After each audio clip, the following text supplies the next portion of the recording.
Comme promis, voilà le démoulage. Alors, le roll pizza, soit vous le laissez entier, soit vous pouvez le démonter en petites rolles indépendantes. Donc moi, je vais le sortir du plat, hop, comme ceci, et je vais le laisser entier, dans la mesure du possible, s'il veut bien rester entier. Et voilà, poser sur le plat directement. Donc à laver, vous n'oubliez pas, il n'y a pas grand chose, il n'y a rien qu'à coller. Hein, pourtant on a mis de la mozzarella, on a mis plein de choses dedans. Donc simplement sous l'eau chaude du robinet avec un peu de produit vaisselle. Mais si de temps en temps vous avez envie de le mettre dans la machine à laver, c'est possible. Faites attention par contre qu'il n'y ait rien qui tape dessus, ça pourrait l'abîmer. Donc voilà, on finit avec quelques petites branches de basilic directement dessus pour mettre un petit peu de verdure. Voilà. Hop. La deuxième, pareil. Et soit vous pouvez congeler, soit vous laissez comme ceci et vous servez avec une petite salade. Et ça vous fait un petit dîner facile, rapide. Et ça change de la pizza classique. Donc c'est pour ça que je l'ai faite aujourd'hui, parce que je me suis dit que ça vous ferait peut-être plaisir de le faire pour dimanche ou samedi. Voilà, vous voyez, les petits rolls. Donc après, on peut tout simplement les défaire comme ceci et croquer. Mais je ne vais pas le faire, sinon je ne peux plus vous parler.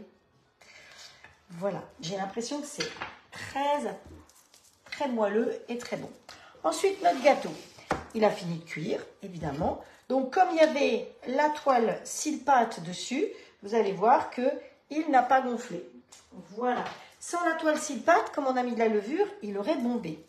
Donc, quand vous voulez voir si un gâteau est cuit dans un moule cile-pâte, vous tirez sur le bord. Si ça se décolle, c'est que c'est cuit. Donc, c'est très facile. Évitez d'aller avec un couteau pointu au fond. Alors, on va mettre un plat carré dessus. On va retourner. Et ça se décolle tout seul. Et voilà. Regardez comme il est joli. Avec des jolis carrés qui vous font des belles pages.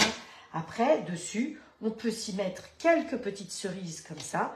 On peut aussi mettre, comme on l'a fait au sucre glace, du sucre glace qu'on peut saupoudrer avec une petite passoire. Hop, voilà.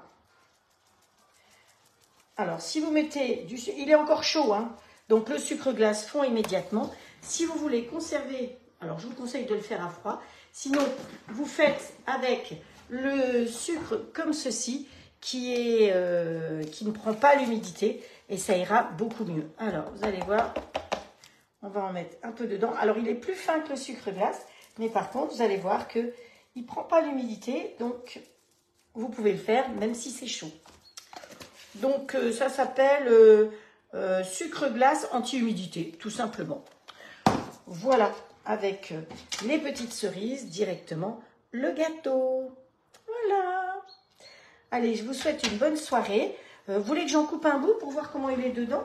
Ah, je peux faire ça aussi. Parce que là, maintenant qu'il est sur le plat, je peux couper. Alors, hop.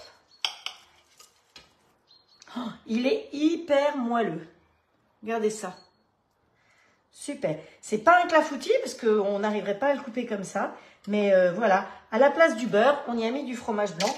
Donc, c'est plus léger. C'est pour préparer la saison du maillot de bain. Allez, je vous souhaite un bon appétit et je vous dis à samedi. Ou avant, on ne sait jamais. Ciao, ciao. Bonne fête de la musique.